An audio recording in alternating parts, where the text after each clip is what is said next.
Ya, Bapak Ibu semua, kita mulai saja. Ya, jadi produk pertanian ya ataupun yang disebut dengan pupuk NPK yang digunakan oleh para petani itu sudah banyak ya.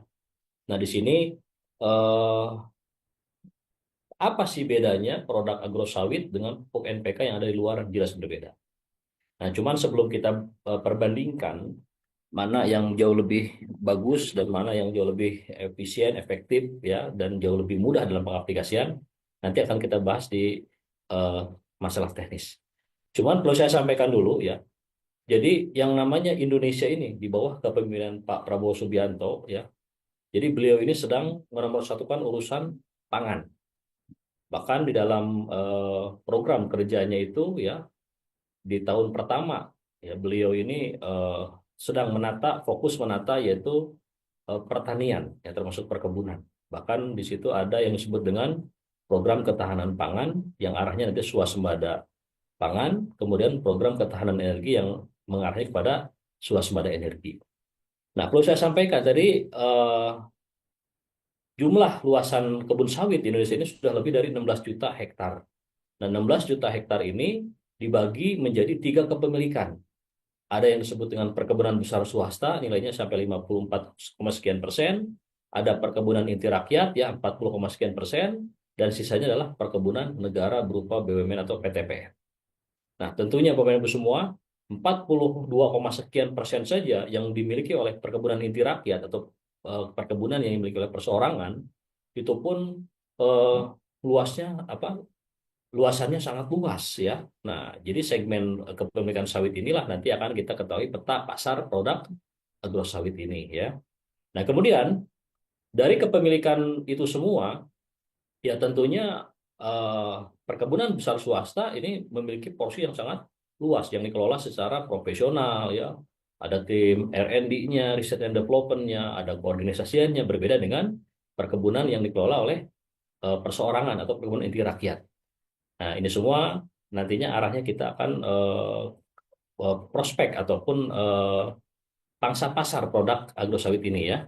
Nah, kemudian di sini ya, Bapak Ibu semua, prinsip utama dari program adanya edukasi program ini adalah tujuan utamanya adalah kita ingin memberikan solusi buat para pemilik kebun sawit yang arahnya nantinya ya supaya petani kebun sawit itu betul-betul bisa mendapatkan keuntungan.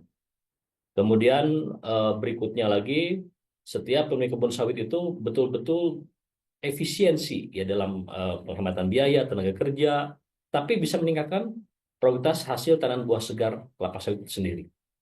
Nah, saya pantau ya harga kelapa sawit ini sampai sekarang harganya ya eh, tidak kurang dari Rp3.000. Artinya tanaman buah segar sawit itu masih diproteksi oleh pemerintah. Begitu pula harga gabah kering panen ya yang ditanam oleh petani ya dengan eh, apa namanya dengan teknik ya atau teknis yang diberlakukan oleh pemerintah nanti akan dibeli oleh pemerintah melalui biasanya para tentara ya ataupun kodim-kodim yang memang mendata panenan para petani kemudian untuk harga gabah kering panen itu bisa di Rp6.500 ya per kilogramnya. Nah, kalau tanaman buah segar bisa dibeli nanti oleh pemerintah ataupun pemerintah memberikan harga siapapun yang ini tidak boleh kurang dari 3.000. Nah, artinya Bapak Ibu semua, kenapa kelapa sawit ini selalu identik dengan para pengusaha yang investasikan dananya di kelapa sawit? Karena kelapa sawit ini yang sering disebut emas hijau itu ya, karena memang dalam luasan 1 hektar itu ya di situ ada satuan yield per tahun ya, mulai dari ya tergantung perawatan ya, ada yang dapat 15 ton per hektar per tahun, ada yang lebih dari 35 ton per hektar per tahun, itu semua tergantung setiap umur tanaman, juga tergantung daripada perawatan ya. Nah, maka dari itu kalau katakanlah ya setiap petani itu menanam ataupun dalam luasan 1 hektar itu mereka panen tanaman buah segar ya dengan hasil 30.000 kilogram atau 30 ton per ton per apa namanya per hektar per tahun atau yield per tahun tadi, maka kalau dikali 3.000 jelas 90 juta. Nah, 90 juta itu adalah pendapatan yang didapatkan setiap luasan 1 hektar kebun kelapa sawit. Kalau dikonversi lagi ke pemilikan kebun sawit yang sudah katakanlah di atas belasan, puluhan, ratusan hektar, yaitu uang semua. Jadi 3.000 saja itu akan memberikan dampak signifikan buat perekonomian di Indonesia tentunya untuk para pemilik kebun sawit. Nah, dulu ketika ya perlu saya sampaikan ya, komoditas sawit ini paling gampang dipolitisasi ya, karena dua komoditas utama di Indonesia itu adalah yang pertama adalah padi, yang kedua adalah sawit atau kedua-duanya nomor utama ya antara kelapa sawit, tanam buah segar sawit dan komoditas padi. Nah, dulu tahun 2000 ya di zamannya Pak Jokowi dulu ya pernah pemerintah kecolongan. Jadi ada kong kali kong perkebunan besar swasta kemudian bekerja sama dengan Kementerian Perdagangan. Karena pasar Eropa menjanjikan, maka hampir sebagian besar ketersediaan minyak CPO, terutama yang diekspor ke luar negeri tersebut, nyaris tidak tersedia di Indonesia. Maka muncullah kegaduhan yang menjelang bulan Ramadan 2-3 tahun yang lalu, harga bawah minyak sawit itu tidak tersedia di pasaran. Nah, di situ akan terjadi stabilitas negara ya. Nah, untung di situ cekatan pemerintah langsung mencopot Kementerian Perdagangan yang memberikan peran tanpa koordinasi dengan kepala pemerintahan, ya termasuk beberapa orang yang terlibat dalam proses ekspor minyak sawit tersebut terkena dampaknya ya, terkena hukum ya. Nah, artinya dua komoditas tersebut ini adalah komoditas yang sangat rentan. Dulu tahun-tahun yang tadi disampaikan ya, di Aceh saja pernah ada harga tanam buah segar Rp600, bayangkan. Berapa harga ngangkutnya? Kemudian sampai banyak petani sawit tidak memanen. Akhirnya apa? Berpengaruh terhadap metabolisme tanaman. Tanaman dia cepat mati gitu ya, karena memang sawitnya tidak dipanen dan itu akan mengganggu siklus pembuahan berikutnya. Nah, sekarang alhamdulillah sudah diprotek ya. Saya pun mengapresiasi ya langkah presiden kita untuk memproteksi yang namanya harga sawit tersebut. Nah, kemudian kepada ibu semua, judul pada kesempatan pagi ini ya, yaitu agrosawit premium fertilizer ya, strategi meningkatkan kualitas hasil tanam buah segar TBS komoditas kelapa sawit. Nah, namun sebelum masuk ke materi inti, boleh karena di sini masih ada yang baru gabung ya, yang baru gabung boleh saya perkenalan dulu. Oke, ya, mudah-mudahan ini tampil ya. Jadi jangan sampai saya menyampaikan tapi ininya tidak tampil ya. Boleh apa namanya? Responnya di kolom chat. Kalau tampil slide ini saya lanjutkan ya. Kalau belum berarti saya harus setting ulang lagi ya. Boleh tampilkan dulu siapa saja boleh. Apakah slide ini tampil di layar monitor Bapak Ibu semua? Kalau suara saya sudah ini ya, sudah optimal ini. Mudah-mudahan nyampe semua. Biasanya settingan ya, settingan masing-masing perangkatnya ya.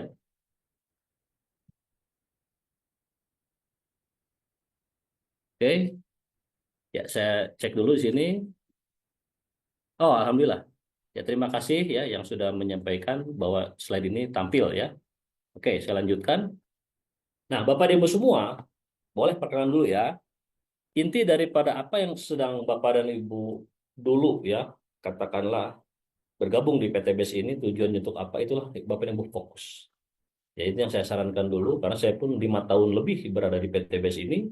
Ya, banyak juga ujian-ujian kiri kanan dan lain-lain ya. Intinya kita di sini secara prinsip ya tetap fokus ya. Tetap fokus ya. Ada orang yang datang dan pergi, itu adalah salah satu sunatullah ya.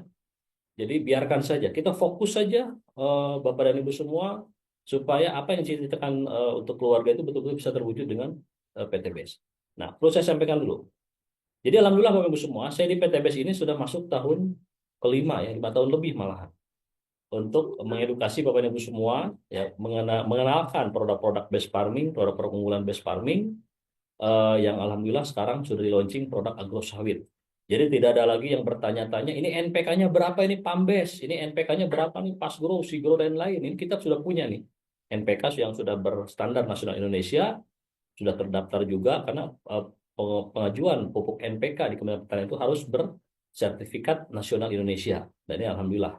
Nah, kemudian Bapak Ibu semua, EDV saya dari dulu tidak pernah berubah ya sebagai praktisi pertanian terpadu karena kuliah saya di bidang ilmu pertanian terpadu ya.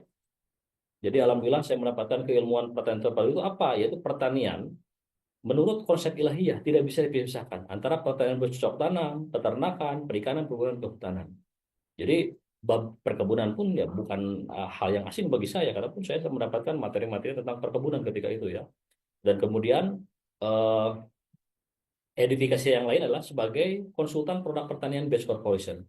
Nah, sampai sekarang masih diberikan amanah oleh owner dan perusahaan untuk terus mendampingi Bapak Ibu semua di dalam eh, mengedukasi ya berbagai produk-produk pertanian best farming.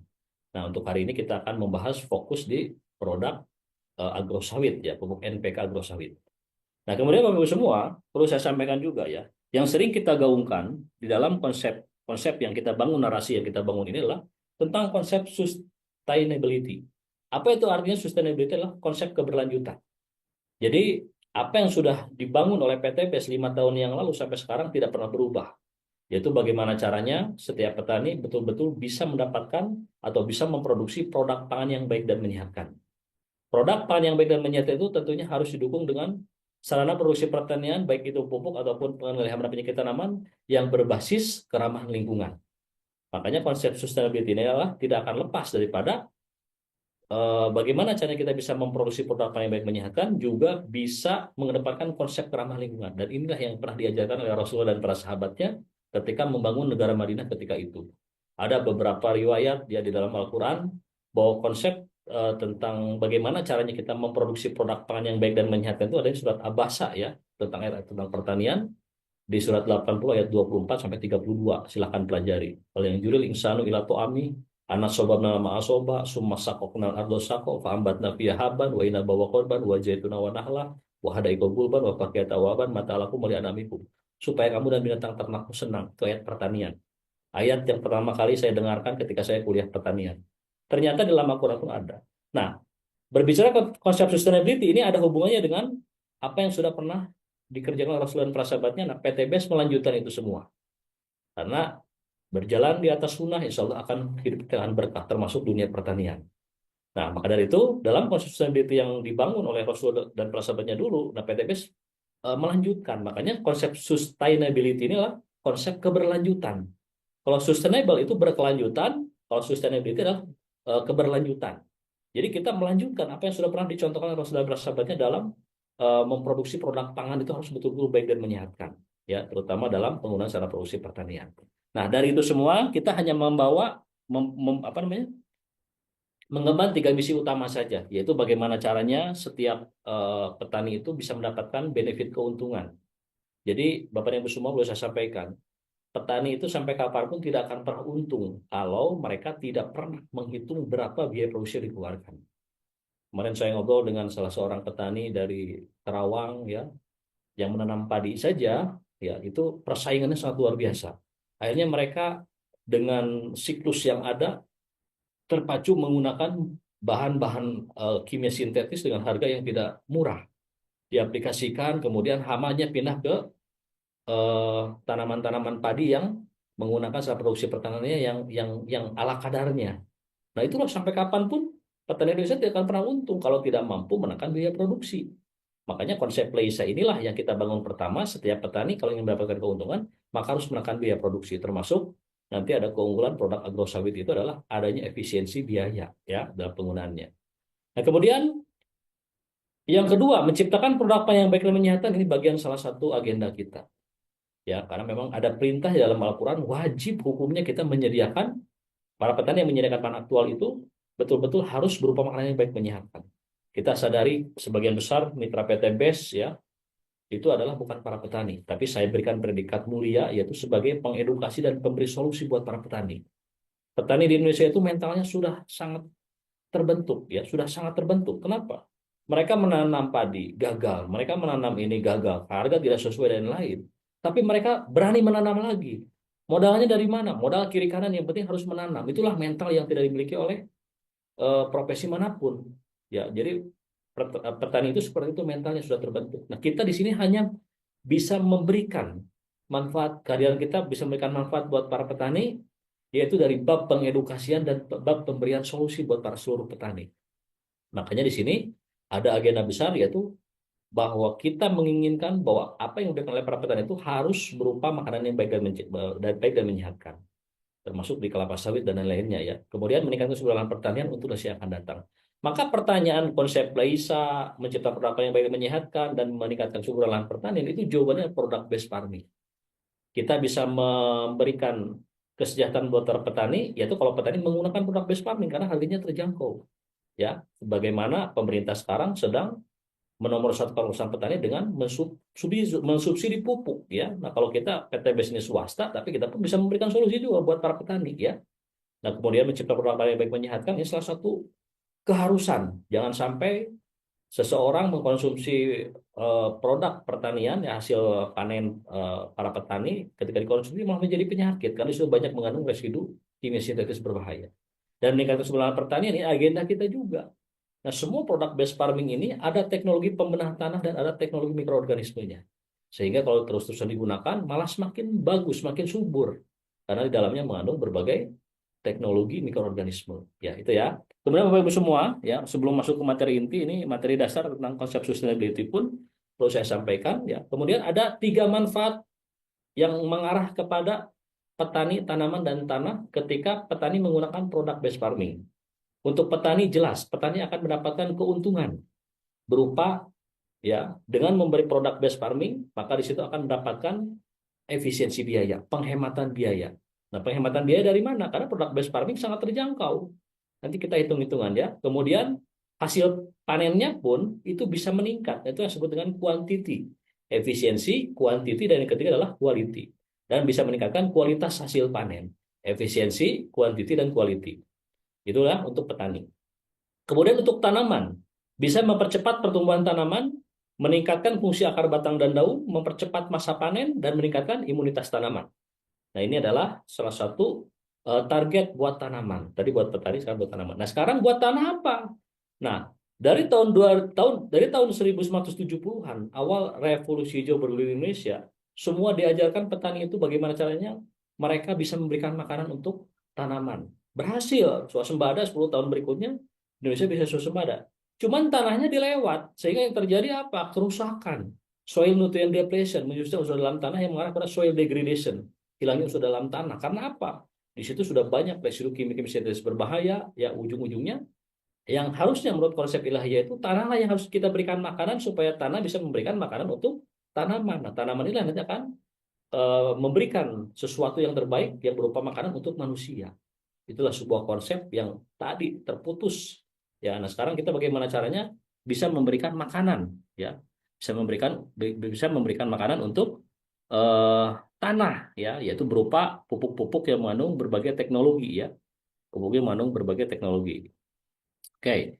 Nah, untuk ke tanah bisa meningkatkan kesuburan tanah, meningkatkan unsur hara tanah, mempercepat proses penguraian bahan organik, dan mempercepat proses penyerapan nutrisi, yaitu, ya, kalau untuk targetnya ke tanah. Nah, kemudian di sini Bapak dan Ibu pun harus memahami dan menguasai juga, ya.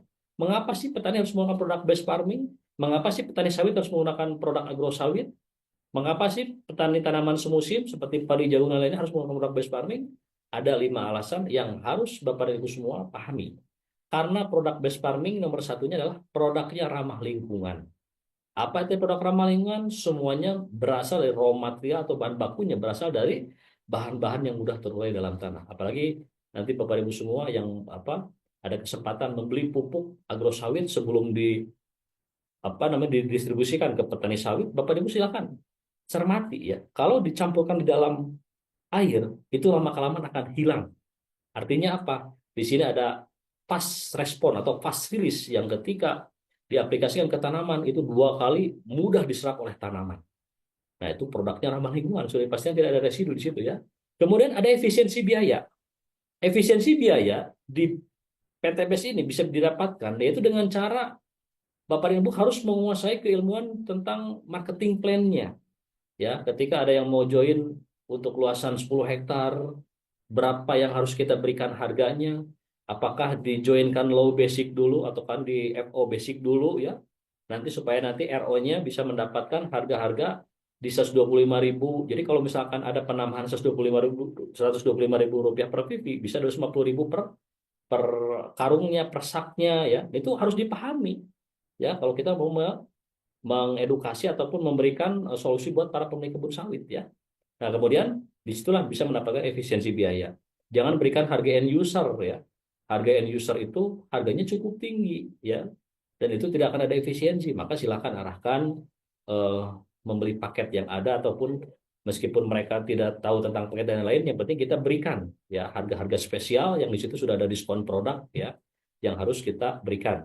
Kemudian efektivitas, alhamdulillah ya mulai gencar sekarang di mana-mana pengiriman produk-produk agro sawit ya, dan alhamdulillah sudah mulai banyak respon dari 1 bulan 2 bulan pertama, dari perubahan warna hijau daun, warna pelepah daun. Itu penting karena apa? Karena dari hijau daun tersebutlah tanaman bisa melangsungkan proses fotosintesis dengan sempurna, dengan baik ya, sehingga bisa menghasilkan nanti tandan buah segar yang kualitasnya baik juga.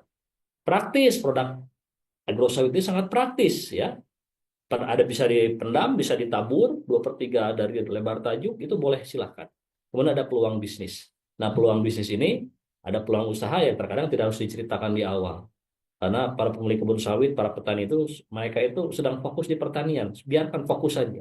Nanti setelah mengalami keberhasilan, peningkatan hasil produktivitas tanaman buah segar, baru kita ceritakan peluang bisnisnya. Jadi kita fokus di testimoni di tahap awal ini ya. Oke.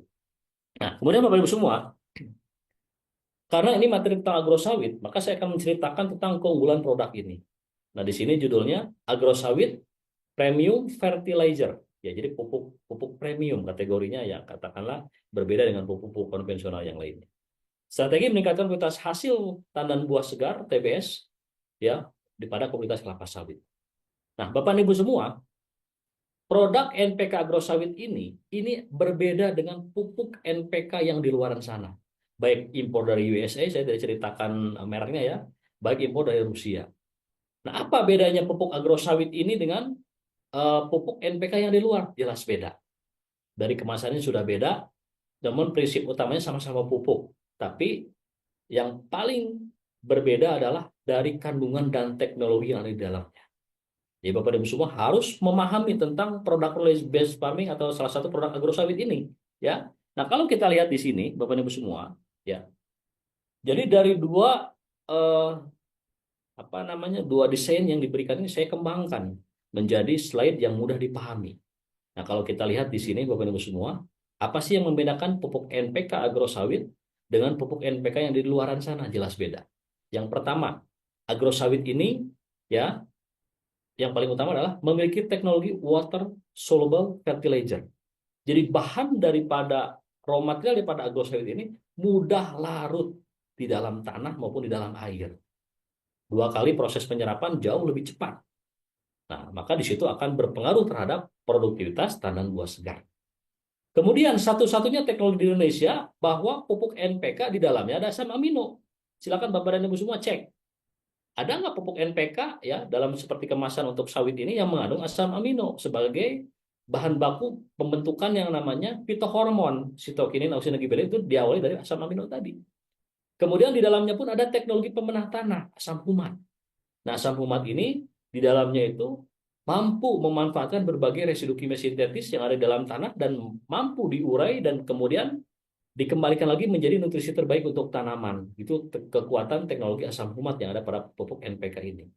Kemudian apalagi keunggulannya? Selain di sini pupuk NPK yang sudah ber-SNI ya, SNI itu Standar Nasional Indonesia karena memang harus ada sertifikasinya. N-nya 12, P-nya 6, K-nya 32, perlu saya sampaikan. Nitrogen ini fungsinya untuk apa? Nitrogen ini fungsinya arahnya adalah untuk warna hijau daun, warna pelepah yang tadinya menguning supaya hijau lagi. Karena hijau daun ini atau klorofil ini adalah tempat dapur pacu tanaman, tempat berlangsungnya proses biofotosintesis, tempat diprosesnya pembentukan cikal bakal tandan buah segar. Ya, meskipun dari persamaannya nanti akan diproduksi C6H12O6 kemudian plus 6O2 dan 6H2O. Artinya apa? Di dalam proses fotosintesis atau di dalam zat hijau daun tersebut, maka akan diproses pembentukan pati atau karbohidrat, kemudian oksigen akan dikembalikan lagi ke atmosfer dan air akan dikembalikan lagi ke atmosfer. Itu teori dasar tentang biofotosintesis. Makanya ciri daripada tanaman kelapa sawit dianggap ideal itu harus memiliki zat hijau daun yang betul-betul warnanya ideal. Nah, itu nitrogennya yang kita suplai 12%. Nah, kenapa Pak tidak tinggi seperti urea? Kalau ketinggian, nanti fase vegetatifnya panjang. Kalau fase vegetatif panjang, maka ketika masuk ke generatif itu terhalang karena nitrogennya terlalu tinggi. Ini sudah diatur oleh produsen supaya NPK ini bisa seimbang, bisa juga di daerah rawa digunakan, bisa juga di daerah tanah mineral, tanah-tanah yang miskin hara. Nah, kandungan 12,6,32 ini adalah hasil daripada kajian yang bisa di berbagai medan, ya. Nah, kemudian fosfornya 6. Nah, fosfor ini ada hubungannya dengan pembentukan jaringan tanaman. Ya, pembentukan jaringan tanaman, kemudian pertambahan meristem perakaran, kemudian kualitas tanaman buah segar juga dan lain-lainnya ya. Makanya dibuat 6. Cukup ya. Nah, kemudian kaliumnya tinggi 32. Nah, kalau lahan-lahan gambut, lahan rawa kan bisa 32, 34, 35 itu lebih tinggi kaliumnya. Nah, kalau ini bisa di berbagai ini ya, bisa di berbagai karena semuanya ini kalau tidak seimbang, contoh misalkan, Pak, bagaimana kalau di agrosawit ini di apa namanya ada kandungan untuk menaikkan pH-nya? Ya bisa saja, cuman nanti fungsi dari fosfor ini bisa terikat. Maka nanti ada berbagai persyaratan, minimal 5,5 untuk pH tanah yang ada di perkebunan sawit itu sudah bisa kita aplikasikan agrosawit. Maka harus punya alatnya supaya optimal. Pak, bagaimana kalau di bawah itu respon tanaman mulai melambat? Nah, ada strategi lagi untuk mengaplikasikan supaya pH tanah itu minimal 5,5 atau 7 maksimal 7,5. Ya, biasanya direspon kalau Bapak dan Ibu semua berhadapan dengan pemilik kebun sawit, kemudian tanaman sawitnya itu menguning, pelepahnya menguning, daun-daunnya itu harus curiga, bisa defisiensi hara juga bisa pH-nya rendah. Nah, itu ya. 12,6,32 ini ya. Water soluble fertilizer tadi sudah disampaikan bahwa pupuk NPK agrosawit ini memiliki keunggulan 2 kali proses penyerapan tanaman jauh lebih cepat. Sehingga Bapak Ibu semua jangan menyimpan asal-asalan. Kalau yang sudah mulai menyimpan di gudang ya harus ada palet ataupun tatakan dari kayu ya. Kemudian kelembabannya pun diatur ya. Meskipun di kemasan ini ya pouch karungnya sangat luar biasa ya. Eh, apa namanya rapi sekali ya. Sudah diperhitungkan supaya bisa bertahan bertahun-tahun ke depan ya dalam proses penyimpanan atau storage. Nah, jadi inilah yang membedakan. Nanti detailnya akan kita jelaskan. Nah, ini tampilannya depan dan belakang. Ya, Pak, itu kok ada tulisan Cina? Ini jangan-jangan produk dari Cina, ini produk asli anak bangsa. Dan sebelum di PTBS, produk ini sudah ramai digunakan di Malaysia. Jadi bukan produk, kalau di Indonesia ini teknologi pertama. Di Malaysia sudah ini artinya untuk apa? Untuk testimoni dan pembuktian. Dan alhamdulillah, maka produk ini alhamdulillah mudah sekali diserap oleh pasar karena sebagian besar para ahli pertanian itu terpaku oleh NPK. Nah, kalau setiap pemilik kebun sawit membeli NPK agrosawit ini, maka dapat berbagai macam keuntungan. Tadi sudah saya sampaikan bahwa di NPK agrosawit ini tidak tersedia kalau di pupuk lain ya, di pupuk konvensional lain, NPK ya NPK saja.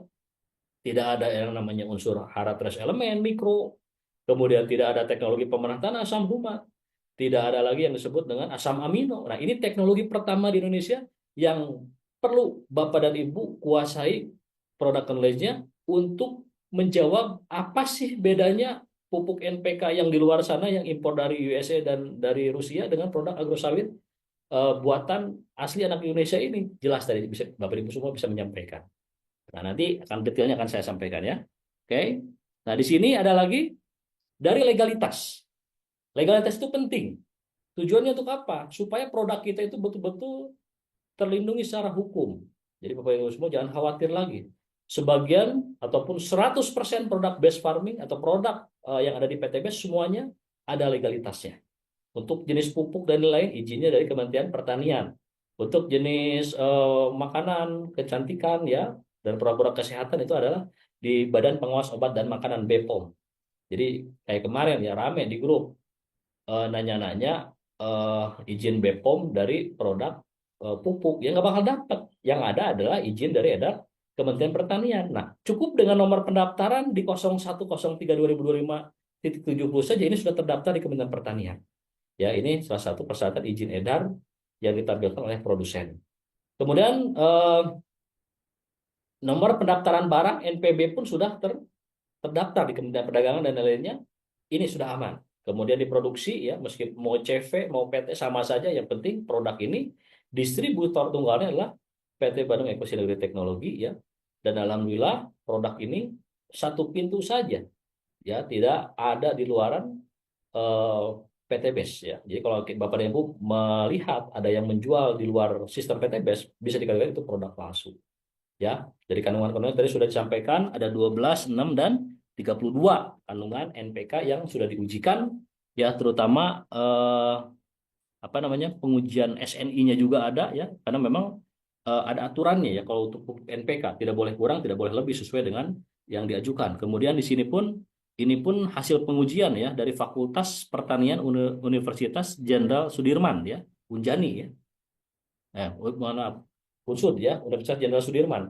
Nah, Bapak dan Ibu semua, jadi legalitasnya seperti ini, ya. Jadi jangan khawatir, ini produk sudah ada izin edar Kementerian Pertaniannya. Nah, kemudian kalau ada pertanyaan, Pak, apa sih pupuk NPK agrosawit itu? Bapak dan Ibu semua bisa menghafalkan ini, yaitu pupuk premium water soluble fertilizer. Jadi prinsip istilah-istilah pupuk water soluble fertilizer ini adalah pupuk yang mudah larut, ya. Pupuk yang mudah larut di dalam air, ya. Nah, pupuk yang mudah larut di dalam air, ya. Nah, kemudian di sini yang mudah diserap di dalam tanam, yang mudah diserap tanaman dan diperkaya dengan kandungan berupa unsur-unsur yang dibutuhkan tanaman, sehingga mampu meningkatkan fungsi akar, batang, dan daun untuk fase vegetatif dan generatif. Tadi vegetatif, ya, vegetatif itu pembentukan, ya, jaringan tanaman, kemudian warna hijau daun, warna pelepah daun yang hubungannya dengan proses fotosintesis. Kalau generatif lebih mengarah kepada proses, ya, pembentukan bunga jantan dan bunga betina. Sebetulnya harus ada materi yang lebih detail lagi kalau ingin ingin Bapak dan Ibu semua nanti di luar sesi inilah, ya. Karena kita pun harus mengetahui morfologi pohon kelapa sawit itu seperti apa. Jenis-jenis kelapa sawit seperti apa. Kemudian kenapa Pak sawit itu kok ada yang muncul bunga jantan? Sebetulnya sawit itu, ya, secara fitrahnya itu muncul bunga jantan dan betina harusnya. Kalau yang didominasi oleh bunga jantan, semuanya berarti itu sekrasionya 100% bunga jantan. Maka yang dipanennya jang-jang kosong. Dan tidak akan kita bisa memanen tanaman buah segar, karena itu tidak ada penyerbukan atau tidak ada bunga betinanya. Kemudian bunga betina pun yang muncul secara lebih dominan, bahkan bunga jantannya tidak ada, itu pun menyebabkan disebut dengan buah landak. Buah landak itu sudah dipastikan, meskipun bentuknya seperti tanaman buah segar, tapi di situ tidak ada inti kernelnya, karena inti kernel, ya, inti kernel itu yang bagian kelapa sawit bagian dalamnya, itu bisa terbentuk karena ada penyerbukan bunga jantan dan betina. Nah, itu pun sekrasionya tidak berjalan. Nah, berapa sekrasio yang ideal? Yaitu eh, sekrasio itu 1:4, ya. 1 bagian bunga jantan, 4 bagian bunga betina. Nah, itu kalau ideal dalam satu pohon ada yang namanya sekrasio tersebut, ya, bunga jantan 20% katakanlah, bunga betina 80%, nah itu bisa terbentuk tanaman buah segar. Nah, itu harus kita kuasai juga keilmuannya. Maka kalau ketika ada pertanyaan, Pak, bisa nggak ada tanaman didominasi oleh bunga jantan, kemudian kita berikan nutrisi produk agrosawit ini, bisa ada perkembangan? Nah, di situ ada berbagai kemungkinan. Kalau masalahnya defisiensi unsur hara, bisa. Dan misalkan masuk stadium umur buah pasir menggunakan pupuk agrosawit, bisa. Nanti ada yang namanya tadi keseimbangan sekrasio tadi. Tapi kalau masalah genetik kita tidak bisa. Makanya kita bisa ikhtiar dulu, ya. Jadi jangan jangan jangan disebutkan, oh, nanti berhasil. Tidak, kita ikhtiar dulu menggunakan produk ini, ya. Oke.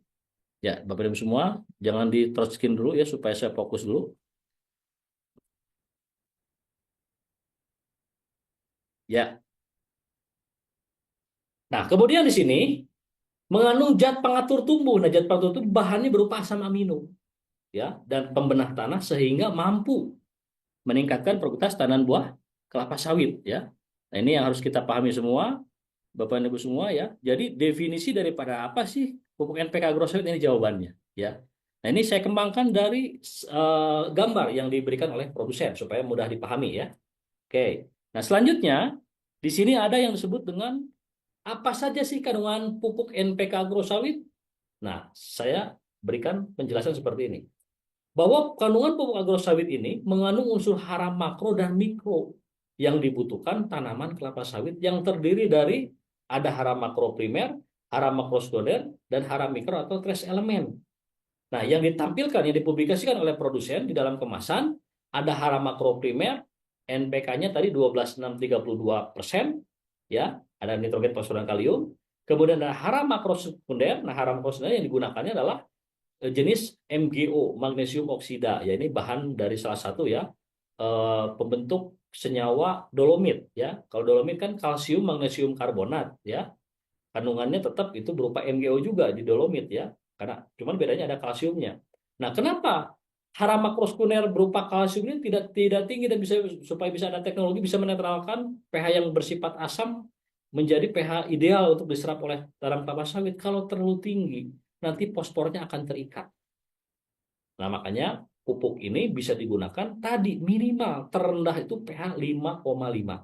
Nah, bagaimana Pak kalau misalkan pH-nya di bawah 5,5? Ada strategi lagi untuk menaikkan menggunakan produk based farming ya. Cuman kita tidak bahas dulu di sini supaya fokus ke materi ini ya. Nah, dari sini ya, itu kandungan hara makrosekundernya berupa magnesium oksida atau magnesium ya.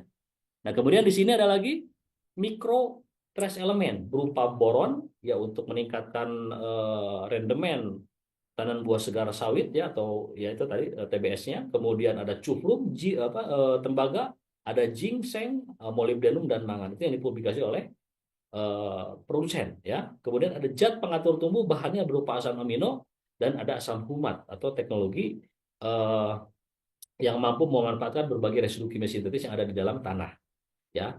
Oke. Nah, selanjutnya di sini ya. Nah, selanjutnya di sini kita kita lihat di sini ya, sambil ya. Nah, jadi kalau Bapak Ibu semua, apa sih keunggulan produk agrosawit ini dengan NPK yang di luar sana? Ini jawabannya. Sudah ada di kemasan sebetulnya ya. Pertama, produk tersebut sudah ber-SNI, Standar Nasional Indonesia. Ya, Standar Nasional Indonesia itu adalah pupuk ya yang menggunakan bahan baku NPK itu harus ber-SNI. Tidak boleh kurang, tidak boleh lebih, harus sesuai dengan apa yang diujikan ketika awal pendaftaran produk ini kepada Kementerian Pertanian. Nah, kebetulan tadi diujikannya di Universitas Jenderal Sudirman ya. Nah, kemudian di sini pupuk dengan standar nasional Indonesia ini salah satu kebakuan yang bisa yang membedakan antara pupuk-pupuk sebelumnya ya berupa pupuk hara mikro saja. Nah, kalau ini NPK ini harus ber-SNI. Nah, kemudian SNI itu sudah eh, apa namanya?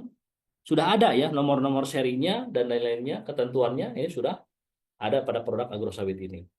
Kemudian di situ keunggulan yang kedua, faster absorption ya. Faster absorption ini artinya adalah pupuk yang mampu diserap tanaman 2 kali lebih cepat. Nah, maka kalau ada Bapak Ibu pertanyaan, jadi pupuk NPK agrosawit ini adalah dua gabungan antara fast release dan slow release. Apa yang disebut kategori slow release-nya? Pengaplikasiannya 3 bulan sekali atau 4 kali dalam 1 tahun. Itu namanya teknologi slow release ya. Tapi proses penyerapannya fast release, mudah diserap oleh tanaman. Pak, bagaimana nanti kalau sudah habis bagaimana? Tetap di sini ada teknologi ya, Bapak Ibu semua perlu saya sampaikan. Di dalam dunia pupuk itu ada teknologi yang terkadang tidak terdeteksi oleh laboratorium. Apa itu? Teknologi pembenah tanah, asam humat. Asam humat itu kalau kontak dengan tanah, ya kalau kontak dengan tanah, maka dia mampu mengurai berbagai bahan-bahan yang tadinya tidak bisa diserap oleh tanaman menjadi nutrisi terbaik untuk tanaman. Itu adalah manfaat ataupun adanya asam humat pada produk agrosawit ini. Jadi jangan jangan khawatir, cukup 3 bulan sekali saja aplikasinya. Kalau TM1 nanti dosisnya ya, itu bisa 500 gram per pohon per 1 kali aplikasi. 4 kali aplikasi berarti 2 kilogram atau 2000 gram. Nah, jadi faster absorption ini adalah fast release-nya, teknologinya yang membedakan antara pupuk NPK agrosawit dengan pupuk-pupuk yang diimpor dari luar, baik di USA maupun di Rusia. Nah, ini faster absorption. Nah, kemudian yang ketiga adalah more cost effective ya. Penghematan biaya pupukan dalam luasan 1 hektar per tahun itu bisa kita bandingkan dengan para pemilik kebun sawit yang mengaplikasikan ya per pohon per tahun itu ada yang mulai dari 97.000 sampai 225.000 per pohon per tahun tergantung dari umur tanaman. Nah, produk kita apakah ada efisiensi biaya? Jelas, tadi kita hitung. Yang keempat adalah complete nutrient supply. Artinya mengandung unsur hara yang cukup lengkap untuk persyaratan setiap pohon kelapa sawit bisa mendapatkan tanaman buah segar yang kualitasnya baik dan bagus, yaitu mengandung unsur hara yang lengkap untuk meningkatkan produktivitas TBS kelapa sawit. Inilah 5 keunggulan atau 4 keunggulan ya yang ada pada produk agrosawit ya, yang insya Allah bisa bersaing dengan perusahaan pupuk manapun ya. Kita bersaing secara sehat tanpa harus menjatuhkan. Tapi kalau ada pertanyaan perbandingan, ini bedanya. Karena yang namanya pemilik kebun sawit, ketika kita sodorkan ya, ini sejarahnya adanya pupuk NPK ini, kok ini pas grow sekian persen, kok ini sekian persen, sekian persen, sekian persen, mana NPK-nya? Terusnya ditanya NPK, nih NPK sudah ada. Cuman perbedaan keunggulannya apa? Di dalam administratif, secara administratif pupuk NPK agrosawit ini, meskipun di situ kandungan NPK-nya tertera ya, tadi yang 12,632 tadi, tetap produk ini ada unsur hara mikronya dan disebut komplit nutrient supply tadi, sudah lengkap semuanya ada untuk persyaratan peningkatan kualitas tanaman buah segar tadi. Nah, ini yang membedakan. Oke ya, ikuti saja dulu ya. Nanti bisa nanti. Nah, kemudian cara aplikasinya, cara aplikasi pupuk NPK Agrosol itu bagaimana? Ya gampang, mudah. Bisa dipendam atau ditanam, jaraknya 15 ataupun 10 sampai 25 cm boleh dicangkul. Nah, misalkan kalau perkiraan 1 genggam ini 500 gram, ya sudah dosisnya 500 gram 1 titik. Kalau ini buat 2 boleh enggak? 250 gram. Nah, karena ini stadium umur tanam itu berbeda-beda. Nah, kemudian bisa disebarkan di sekeliling pohon, boleh 2/3 dari lebar tajuk ya, ataupun 1 meter maksimal eh, dari titik tengah asnya batang pohon sawit tersebut ditabur. Ya sekelilingnya boleh. Cuma nanti ada dosisnya yang harus kita pahami ya. Jadi cara aplikasinya cukup mudah. Ya, bisa ditanam, bisa disebarkan di sekeliling pohon. Ya ini alhamdulillah kita mendapatkan edukasi awal ya dari Pak mentor kita ya, guru kita Pak Firdaus. Nah, beliau eh, apa namanya memberikan ya teknik-teknik pengaplikasi seperti apa dan nilainya ya, karena beliau sudah mencoba dan respon tanaman sangat luar biasa ya. Ini ada 2 cara pengaplikasian. Nah, cuman di sini ada keterangan, Pak, efektif mana dipendam atau ditanam dengan yang ditabur? Bapak dan Ibu yang sedang memprospek pemilik kebun sawit, lahannya lahan pasang surut, kadang ada airnya tergenang, kadang surut, ya, itu wajib dipendam atau ditanam.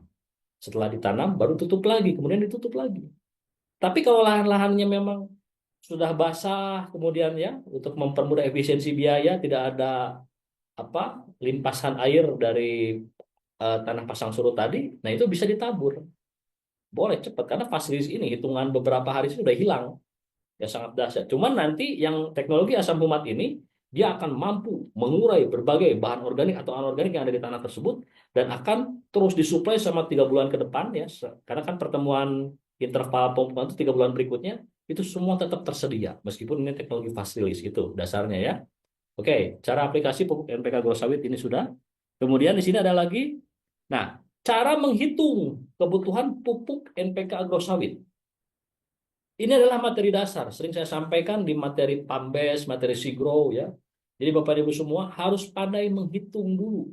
Sebelum kita bisa closing, Bapak Ibu semua harus hafal atau tahu cara hitung-hitungan bagaimana caranya mengetahui kebutuhan pupuk NPK agrosawit tersebut.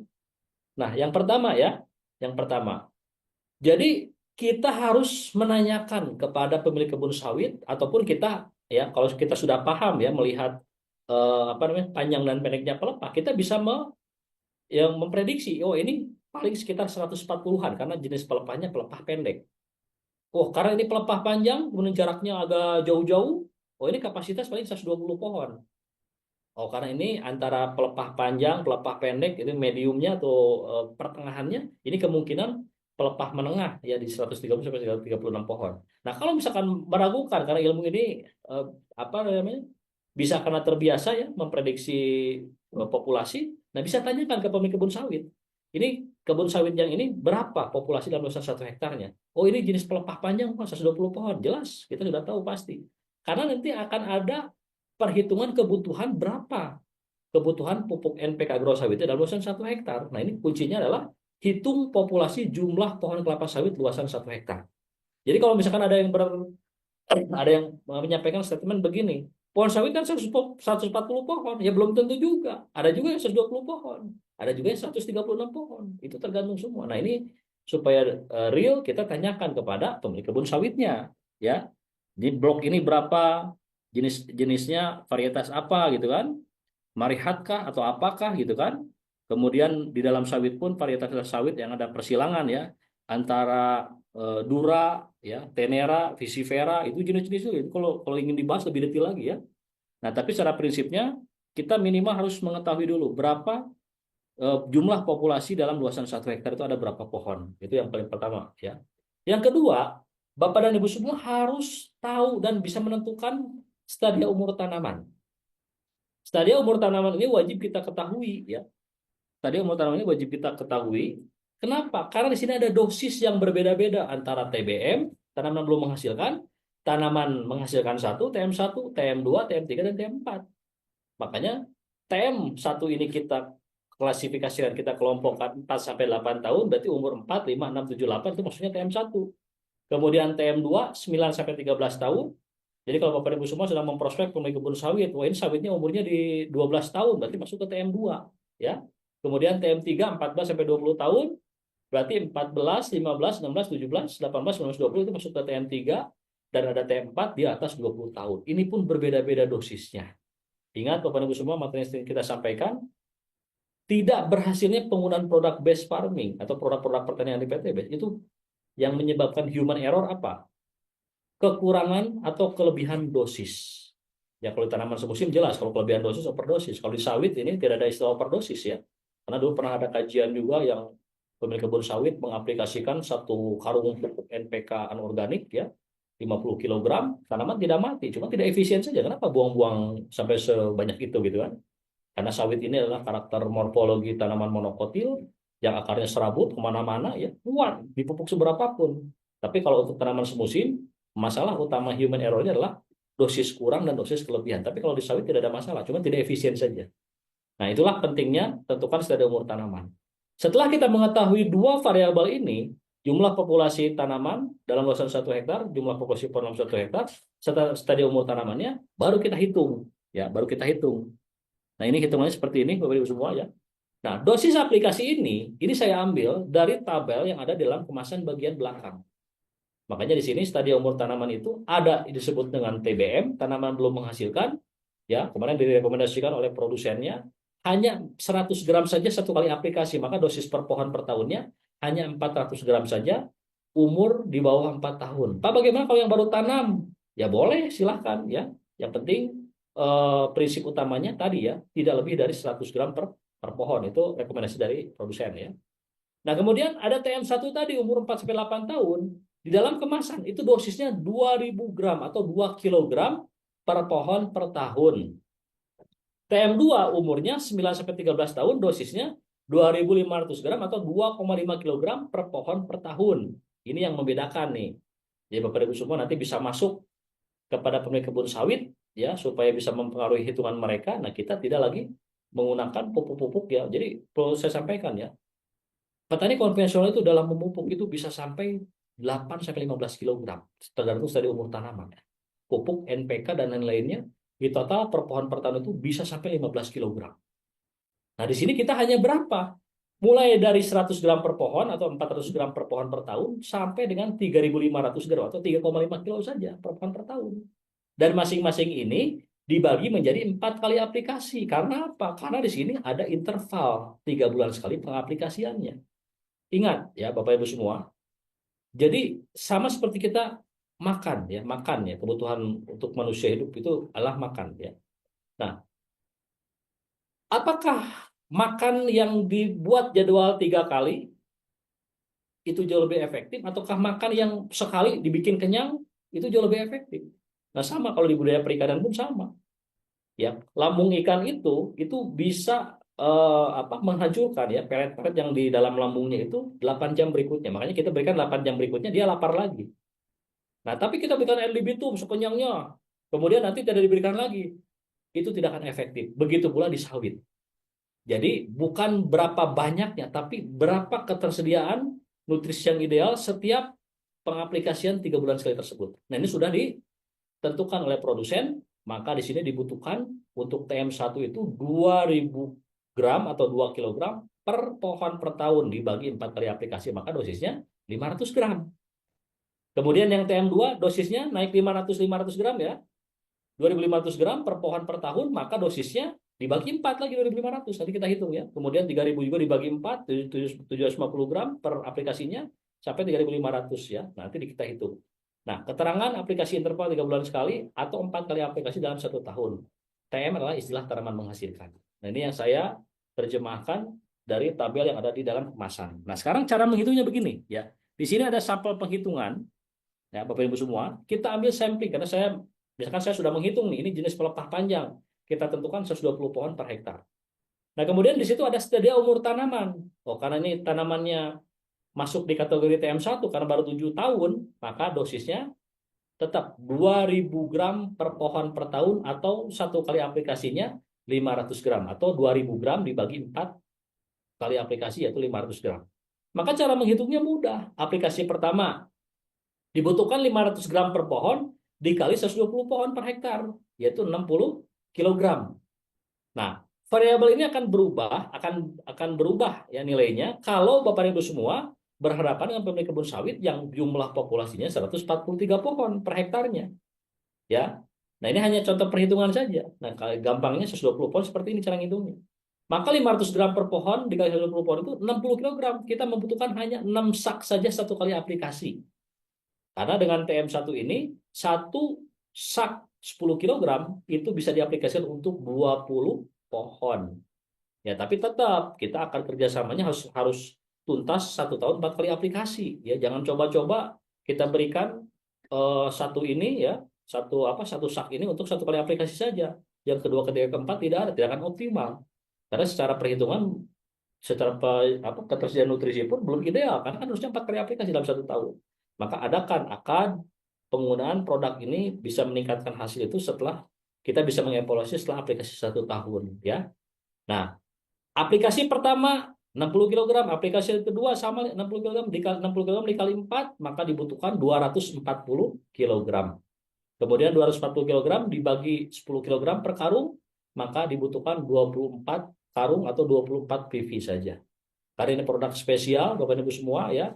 Ini materi untuk mitra saja sebetulnya. Nanti kalau Bapak Ibu semua berhadapan dengan pemilik kebun sawit, nanti Bapak Ibu semua bisa nanti di-include berapa harga yang bisa didapatkan per sak ini berapa. Ya kalau misalkan 2,85 juta misalkan untuk dapat 16 produk, ya kita joinkan di FO dulu, kemudian dari situ ada penambahan 125.000 per PV-nya dikali. Nah itu berarti saya simpulkan mulai dari 250.000 harga per saknya sampai 303.125 rupiah. Itu yang saya simpulkan ya. Jadi harga agrosawit ini per saknya itu berbeda-beda. Mulai dari 250.000 yaitu harga repeat order, 125.000 misalkan ya, di harga RO 3 juta dapat 24 PV. Kemudian nanti ada penambahan lagi, dihitung-hitung itu bisa sekitar di 250 ribuan lah ya. Nah kemudian maksimal di 303.000 rupiah 303.125 rupiah per saknya ya. Nah, oke. Kemudian yang TM2 kita hitung lagi di sini. Nah, kalau TM2 itu ini umurnya 9 sampai 12 tahun. Jadi 9, 10, 11, 12 kategori ini semua masuk ke TM2. Dosisnya makanya dibutuhkan 2.500 gram per pohon per tahun. Maka di situ 625 gram per kali aplikasi. Nah, Pak, gimana nih hitungannya ya Ibu? Kalau misalkan Bapak Ibu kalau mau menghitung detail ya boleh. Perkiraan boleh, tidak akan ada masalah. Cuma keakuratan ya kemudian efisiensi biaya pun harus kita kedepankan. Jadi paling tidak kita hitung dulu nih seperti apa 625 gram. Nah, kalau kita nanti konversi, kalau kita punya wadah segini, itu 1 kali aplikasi untuk TM2 9-12 tahun, maka dibutuhkan 625 gram dikali 120 pohon per hektar sama dengan 75 kg 1 kali aplikasi. Nah, kemudian Pak, bagaimana sih cara menentukan 3 bulan sekali ya? Hitung saja. Misalkan kita aplikasi nanti 1 Mei ya, 1 Mei tepat 1 Mei nih. Jadi 1 Mei sampai akhir tanggal 30-an itu berarti hitungannya 1 bulan. Mei, Juni, Juli. Nah, masuk 1 Agustus itu 3 bulan. Nah, begitu pula kita di pertengahan sekarang, tanggal 30 April. Maka nanti aplikasi lagi di bulan April, Mei, Juni. Nah, 30 Juli ya, itu harus dihafalkan, jangan sampai salah. Ya. Nah, ini pentingnya pemberian materi ini. Bapak dan Ibu nanti akan ada gambaran. Oh, ternyata dalam pengaplikasian ini ada aturannya, ya. Dosisnya. Nah, kemudian muncul pertanyaan lagi, Pak, bagaimana kalau misalkan petaninya masih menggunakan NPK dari luar? Ya itu pilihan, silakan. Kan budget itu yang menentukan yang punya. Kita tidak bisa ini, tidak bisa melarang-larang. Pak, boleh nggak pakai Pastro? Boleh, silakan. Kalau hitungannya masih masuk. Tapi kalau dianggap sudah, oh terlalu tinggi Pak dibanding petani konvensional, ya cukup ini pun tunggal cukup, ya. Itu semua tergantung budget, ya tergantung budget, tergantung investasi yang siap kita berikan berupa nutrisi untuk tanaman. Nah, oke. 625 gram per pohon ini kali 120 pohon itu 75 kilogram yang dibutuhkan satu kali aplikasi, maka 75 kilogram ini dikali 4 kali aplikasi. Maka dibutuhkan 300 kilogram atau 30 ya, 30 sak ya, 30 sak eh, pupuk agrosawit ini ya. Nah, kemudian di sini 30 sak ini nanti ada penambahan tadi di 125.000 per PV-nya. Tetap masih terjangkau, kalau dihitung-hitung tetap masih terjangkau ya. Kemudian di TM3 ya, TM3 ini 14 sampai 20 tahun karena dosisnya adalah 3.000 gram per pohon per tahun, 750 gram per aplikasi, maka dibutuhkan 90 kilogram satu kali aplikasi dikali 4 kali aplikasi, maka 90 kilogram dikali 4 kita membutuhkan 360 kilogram atau dibagi 10 kilogram atau per karungnya 36 karung atau 36 PV ditambah 125.000 tan. Nah, itu yang gitu-gitu yang penting kita harus tahu dulu ya bahwa setiap satu PV agrosawit ini ada penambahan 125.000 rupiah per PV-nya ya. Nanti akan kita ketahui berapa harga per saknya ya. Oke. Nah, berikutnya di sini yang cara menghitung kebutuhan NPK agrosawit ya yang dimasuk di TM4 atau umur di atas 20 tahun, maka di sini dibutuhkan 3.500 gram per pohon per tahun, maka kita 3.500 ini dibagi menjadi 4 kali aplikasi, yaitu tepatnya 875 gram per aplikasi. Jadi dosis ya satu kali aplikasi tidak ada yang sampai 1 kilo ya satu kali aplikasi ya. Maka di sini 3.500 ini ya dibagi 4 kali aplikasi dibutuhkan 875 gram saja per pohon. Kali 120 pohon per hektar setara dengan 105 kilogram. 105 kilogram dikali 4 kali aplikasi maka dibutuhkan 420 kilogram dibagi 10 kilogram per karung per saknya, maka di situ didapatkan 42 karung saja ya. Untuk mendapatkan 42 karung bagaimana ya, kalau Bapak dan Ibu semua sudah jadi mitra ya dihitung saja ya. Ada RO yang kelipatan apa namanya ya, di kelipatan ini ya masih sistem yang lama dulu ya. Di 3 juta dapat 3 juta dapat 24 PV ya, dapat 24 sak. Cuma ada penambahan 125.000 per saknya. Ini dihitung nanti ya. Nah, itu seperti itu gambarannya ya. Oke, kemudian di sini Bapak Ibu semua, distribusi pupuk NPK agrosawit ini sudah mulai gencar. Para leader semangat lagi. Karena leader-leader yang hebat itu adalah mereka yang fokus terhadap cita-cita keluarganya. Ya, tidak tengok kiri kanan, ya tengok kiri kanan ya. Perlu saya sampaikan yang nengok kiri kanan itu ataupun termakan hasutan ya, namanya juga karakter siapa yang selalu menebar-nebar hasutan. Ya, itu titik itu saja intinya. Tetap kita fokus di PT BES ya untuk membangun omset ya. Kemudian apa yang diceritakan mudah-mudahan terwujud di tahun ini. Karena semua ini adalah perlu perjuangan, perlu kerja keras ya. Nah, ini salah satu ya mentor kita ya Pak Firdaus peraih luxury, kemudian beliau peraih sangat luar biasa dari penjualan pupuk saja. Dan bahkan beliau yang pionir ya, yang pertama kali launching di PT BES yang memulai ya distribusi ini, dan beliau memberikan kiat-kiat khususnya. Jadi prinsip utamanya Bapak Ibu semua yang mau memasarkan produk agrosawit ini itu paling tidak kita harus punya stok di gudang. Ya, jangan sampai kita mau mempromosikan produk base farming, produk pertanian base farming, kemudian kita tidak bawa sampling ketika bertanya mana barangnya, tidak ada, yaitu sudah keluar dari konteks dan rezeki akan semakin menjauh. Jadi yang namanya kita mau berjualan, kita harus punya stok. ya ready stock ya, apalagi di sentra-sentra kebun kelapa sawit ya. Ketika kita menekan, kemudian terjadi transaksi, barang harus segera dikirim.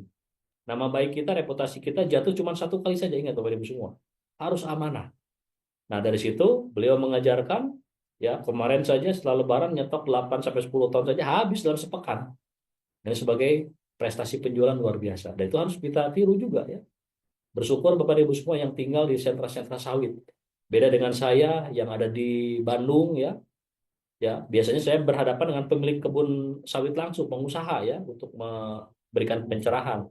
Tapi Bapak Ibu semua yang tinggal di sentra sawit, ini bisa langsung dipraktekkan.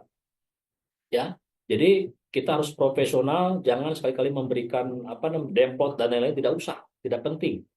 Kalau yang bersangkutan siap beli, kita sediakan. Ya, transfer dulu kita sediakan dan memang barang itu betul-betul tersedia. Ya, Pak, bagaimana kalau misalkan setelah terjadi transaksi kita orderkan terlalu lama? Jadi harus punya. Dan sebagai salah satu contohnya, Pak Firdaus ini beliau menyimpan di gudang dalam jumlah besar. Ketika beliau mobile mencari-cari pemilik kebun sawit karena ada referensi dari satu pengguna agro sawit ini, kemudian punya referensi lagi, didatangi, dan itu harus betul-betul terdistribusikan dengan baik, ya. Nah ingat ya, ini ada tata caranya juga dalam bisnis pengadaan pupuk ini ya. Nah itu seperti itu. Kemudian ini sebagai testimoni juga Bapak Ibu semua ya. Jadi pupuk agro sawit ini ya, kemarin Owner Base Corporation menyampaikan ya ini produk yang baru di launching beberapa bulan saja. Kemudian saya hadirkan formulator dari produsen dan salah satu luxury ambassador yang beliau punya prestasi penjualan yang sangat luar biasa, langsung meledak. Nah, Bapak dan Ibu semua yang tinggal di sentra sawit, kemudian bagi Bapak dan Ibu semua yang tinggal di bukan sentra sawit pun ya harus meninggalkan zona nyaman kalau kita mau memasarkan produk ini. Ya, dari segi kualitas insya Allah. Makanya kemarin leader kita ya Pak Firdaus menyampaikan apa yang kita terjadi transaksi hari ini, kemudian diaplikasikan oleh pemilik kebun sawit, itu sama halnya kita sedang menanam tanaman yang insya Allah 1 tahun berikutnya akan terjadi repeat order. Nah, repeat order itulah hasil panen daripada apa yang kita tanam. Tapi kalau kita tidak menanam dengan tidak memasarkan produk ini, berarti kita tidak akan panen repeat order berikutnya. Nah, itu sebagai filosofi ya, bahwa produk ini ya betul-betul sedang booming di PT BES ya. Para leader ketika saya pantau ya berlomba-lomba ya memperlihatkan transaksi dan jumlah omset penjualan setiap harinya di grup-grup Big Mokes ya. Saya pantau ini luar biasa. Ya, artinya edukasi berjalan dengan baik, kemudian penggunaan penyerapan produk ini pun terserap dengan baik. Cuman tetap Bapak Ibu semua kita bisa menyimpulkan hasil itu setelah 1 tahun. Meskipun 3 bulan pertama kita bisa menyimpulkan. Misalkan tadinya pelepahnya menguning, daun-daunnya menguning, karena apa? Defisiensi unsur haranya, pH-nya tidak ideal. Kemudian setelah diaplikasikan, ada perubahan warna daun, yang tepat dapur pacu tanaman biofotosintesis, itu pun sudah ada perkembangan. Tapi tetap kesimpulan itu tetap nanti 1 tahun setelah aplikasi. Maka ketika Bapak Ibu semua mau merekomendasikan produk ini, agrosawit ini, tuntaskan 1 tahun harus pembelajaran harus 1 tahun. Pak, tapi misalkan apa namanya untuk 1 hektar ini kira-kira 1 kali aplikasi ideal atau tidak? Tidak, harus 1 tahun tuntas. Nah, di situ ada keahlian kita ketika menyampaikan kepada pemilik kebun sawit dan meyakinkan, ya harus bisa meyakinkan. Di situ insya Allah akan terjadi yang namanya transaksi pengadaan pupuk yang digunakan dalam 1 tahun ke depan atau 4 kali aplikasi tadi, ya. Jadi kalau dilihat di sini Bapak Ibu semua ya, tadi dilihat di TM1 saja kita hanya membutuhkan 24 karung saja, itu tuntas 1 tahun beres, ya. Nah, sekarang hitung berapa? Ya rata-rata saya hitung itu di ya, kita 50 ribuan per pohon itu sangat terjangkau, ya. Makanya di sini insya Allah ke depannya Bapak Ibu semua ya, nanti di luar sesi daripada sesi ini, nanti akan kita adakan ya training online strategi pemasaran produk ini ya. Insya Allah nanti akan mendapatkan flip chart ya, flip chart. Nah itu dalam forum Zoom training juga sama ya. Tapi waktunya di malam hari ya, di waktu malam karena jam-jam siang kita gunakan untuk Zoom training based farming. Nah, malamnya nanti kita adakan ya. Insya Allah ditunggu saja informasi berikutnya yang akan saya bagikan di grup-grup ya. Nah, kemudian dari segi pendistribusian pun ya, ini bisa dilihat Bapak Ibu semua. Nah, ini adalah testimoni ya. Jadi ini keluar dari pabrik ya, pembelanjaan tetap dari sistem PTBS ya. Kemudian dari sini didistribusikan di berbagai daerah. Bahkan ada yang disimpan dulu di gudang ya, karena tadi ketersediaan stok. Nah, ini bisa lihat juga Bapak Ibu semua video-video ini ya. Ada yang order 2 ton ya. Ya. Alhamdulillah hari ini masuk orderan 2 ton pupuk agro sawit dari tim Pak Andri Rosadi. Nah, ini Bapak Ibu semua ya. Untuk didistribusikan ke Kalimantan. Luar biasa. Nah, jadi ingat, harga per VV-nya itu pasti berbeda-beda. Apalagi di sini ada harga ongkos kirim ya, yang membedakan setiap daerah ya. Jadi Bapak Ibu semua, yang penting harus tahu dulu dasar harganya itu seperti apa berdasarkan program-program yang disediakan oleh perusahaan. Nah, kemudian kalaupun ada ongkir ya kita sertakan saja langsung. Cuman para pemilik kebun sawit jangan diajak hitung-hitungan. Pak, ini satu pipinya nanti ada sekian. Tidak usah, langsung aja jebret harga sekian, per karungnya sekian. Kemudian ada ongkos kirim sekian per kilogramnya atau per saknya, sudah beres. Mereka terima jadi saja. Ya, yang penting saya arahkan dulu di sini beberapa pekan ini ya, pendistribusian produk-produk agro sawit. Ada orderan dari Kalimantan pupuk agro sawit 3,2 ton sekali order ini. Memang harus ngantri 3 hari ini, barangnya rebutan luar biasa.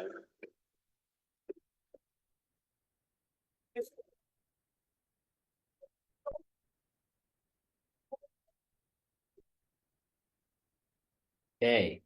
Nah, kemudian ini Bapak Ibu semua. Ya, ini kita juga gunakan ya, karena memang sudah diizin dari Pak Firdaus ya. Beliau banyak memotivasi mitra yang lain ya. Di tengah berita-berita fitnahan kepada PTBS, beliau tetap fokus. Nah, ini sebagai pembelajaran buat kita. Jadi ketika orang lain menjelekan, kita terus ya berjuang ya untuk keluarga kita masing-masing ya. Nah, Pak Firdaus ini fokus di penjualan satu produk saja, ini omsetnya sangat luar biasa. Bahkan beliau menyampaikan ya, inti daripada jual beli produk ini atau tijaroh ini ya, para pemilik kebun sawit membutuhkan produk yang sangat praktis ya, ada efisiensi juga, ada efektivitas peningkatan hasil juga. Nah, kita membutuhkan omset, jadi sama-sama kita memiliki kepentingan. Nah, maka ketika di launching produk ini, ketika kita perbandingkan ya, bedakan antara pupuk NPK yang di luar dengan NPK yang ada pada agro sawit ini, sebagian besar tertarik karena ini ada teknologi yang memang belum ada di Indonesia. Nah, bisa lihat ya videonya seperti apa beliau menyampaikan. Suaranya kecil ya.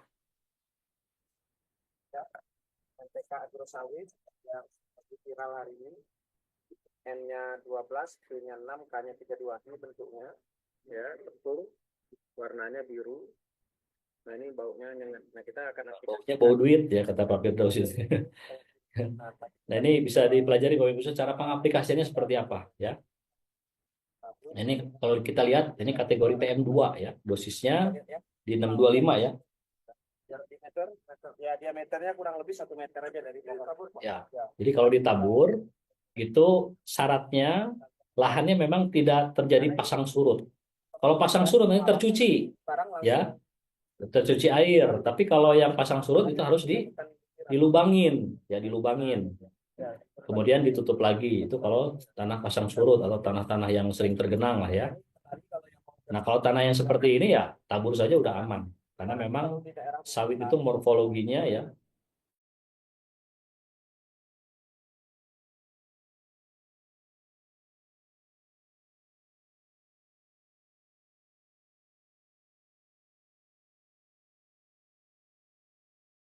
Pengaplikasian teknik penanaman atau dipendam atau ditanam ya.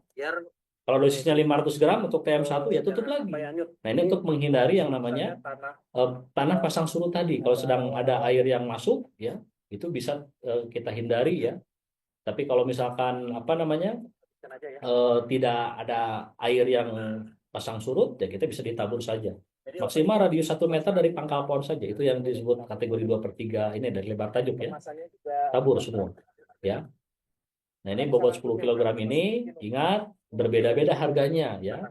Oke, terima kasih. Mulai dari 250.000 per saknya di luar ongkir sampai 303.000 rupiah ya per saknya itu di luar ongkir. Ini hanya gambaran saya Bapak Ibu semua ya tentang produk agrosawit. Nah, cuman sebelum saya akhiri, saya akan membuka dulu kolom chat ya. Di sini ada 95 kolom chat pertanyaan yang sudah diajukan ya. Sementara ini saya arahkan ke satu ini saja dulu ya, satu arah dulu ya, belum ada diskusi dulu. Karena kalau Bapak dan Ibu semua ingin mendapatkan materi diskusi ataupun tanya jawab, nah itu boleh kunjungi channel YouTube saya ya, Wawan Rusman Channel. Di situ ada materi Zoom training pekan yang lalu ya antara Pak Firdaus ya sebagai luxury ambassador yang memiliki prestasi penjualan sangat luar biasa. Kemudian ada Pak Raden sebagai promotor dan produsen. Dan saya sebagai moderatornya. Nah itu sudah ada juga. Kemudian ini pun sedang saya record. Nanti insya Allah nanti akan saya bagikan juga di channel YouTube Wawan Rusman Channel ya. Nah itu untuk pembelajaran Bapak Ibu semua. Oke, saya akan cek dulu berbagai pertanyaan yang ada di kolom chat ya. Ya rata-rata hanya sapa-sapa saja. Belum ada yang bertanya. Atau kalau ada yang bertanya silakan langsung di kolom chat saja. Ya. Nah, bagi Bapak Ibu semua, nanti insya Allah sambil seiring perjalanan ya, kita akan mengadakan training online. Training online bagi Bapak dan Ibu semua yang memang sulit bisa bertemu, nanti akan kita adakan training online, terutama strategi pemasaran. Nanti akan kita hadirkan langsung ya, para luxury ambassador yang memang servo mekanismenya sangat baik dalam penjualan produk-produk base farming ini. Ya, itu nanti Bapak Ibu semua bisa belajar. Dan insya Allah nanti akan kita include dengan flip chart-nya. Nah, flip chart sedang kita sediakan. Jadi alat flip chart itu ya, itu alat yang sangat mudah ketika kita mau meyakinkan, memberikan keunggulan produk kita, produk knowledge-nya dan lain itu dengan menggunakan flip chart. Tidak usah bawa laptop, kita perlihatkan saja. Nah, itu kita sediakan. Ya, insya Allah nanti akan saya kabari secepatnya ya. Nah, karena kalau di training based farming ini fokusnya adalah di edukasi produk saja ya. Nah, bagaimana cara pengaplikasian ke tanaman alpukat? Nah, jadi pertanyaan ini sama ya seperti beberapa pekan yang lalu yang ditanyakan oleh para mitra PTBS, seperti saya pun pernah bertanya ya. Jadi begini Bapak Ibu semua ya. Nah, apa sih yang membedakan 12632 yang ada pada NPK ini kemudian kita arahkan ke tanaman keras berbuah tahunan lainnya yang kita aplikasikan agrosawit? Apakah bisa? Ya sebetulnya bisa-bisa saja, tidak ada masalah. Ya cuman kalau di fase vegetatif ya itu kurang efektif karena ini memiliki kandungan kalium tinggi yang untuk meningkatkan kualitas daripada buah, termasuk paling utama adalah buah tanaman buah segar kelapa sawit. Bisa nggak Pak diaplikasikan di tanaman alpukat, tanaman durian? Nah kalau misalkan sudah masuk di fase generatif, di fase katakanlah pembentukan pentil dan pengisian buah, ya bisa-bisa saja karena kaliumnya cukup tinggi ya, meskipun peruntukannya untuk kelapa sawit, dan itu pun arahan daripada produsen ya lebih baiknya produk agrosawit ini dikhususkan untuk kelapa sawit ya. Nah, saya pun sama kategori seperti Bapak Ibu semua ya, termasuk kategori bandel juga. Saya sudah aplikasikan lebih awal agrosawit untuk durian. Cuman belum saya ekspos dulu seperti apa dampaknya ya. Jadi artinya sementara ini kita fokuskan dulu bahwa agrosawit dikhususkan untuk kelapa sawit. Tapi bagaimana kalau misalkan kita mau aplikasi untuk alpukat, durian dan lain-lain? Nah, boleh kita aplikasikan SeaGrow, PassGrow dan Eco Farming dikombinasikan bersamaan. Insya Allah materinya itu besok ya. Nah, kalau ini kita khususkan di komunitas sawit dulu ya, karena memang arahan daripada produsen ini kita khususkan untuk kelapa sawit, sama seperti Pambes ya, famili palem-paleman boleh, palmae ya. Cuman bedanya agrosawit ini karena mengandung kalium tinggi, peruntukannya ya yang terbaik khusus di kualitas tanaman buah segar ya, untuk meningkatkan rendement, meningkatkan kualitas ya dan lain-lainnya di fase generatif. Itu saja yang membedakan ya. Oke. Ya, ini kalau Bapak dan Ibu bertanya tentang bagaimana cara budidaya alpukat dan lain-lainnya, nanti insya Allah besok ya. Sekarang kita fokuskan dulu, kita berikan kesempatan dulu buat para mitra yang memang sedang berjuang memprospek pemilik kebun sawit ya. Intinya kita berikan materinya ya. Jadi kalau yang mengenai teknik budidaya di luar ini nanti dibahasnya besok ya. Pak, kalau baru mau nanam sawit, apakah harus dipupuk dulu? Ingat ya Bapak Ibu semua. Jadi misalkan kita mau replanting. Replanting itu berarti kan tanaman sawit yang sudah berumur, kemudian kita tumbangkan, kemudian ataupun ada lahan baru dan lain-lainnya. Saran dari saya, 1 bulan itu biarkan adaptasi dulu. Adaptasi, kemudian misalkan baru tanam Pak, kalau dikasih 100 gram kebanyakan, nah boleh setengahnya atau 1 sendoknya boleh. Karena itu kan baru, akar pun masih baru disimpan ya, belum ada di sekitar permukaan tanah. Jadi silakan kalau misalkan mau mau apa mau pemupukan di tanaman baru replanting, nah itu silahkan aplikasikan hanya 1 sendok makan saja, hampir sama dengan dulu dosis BSR ya.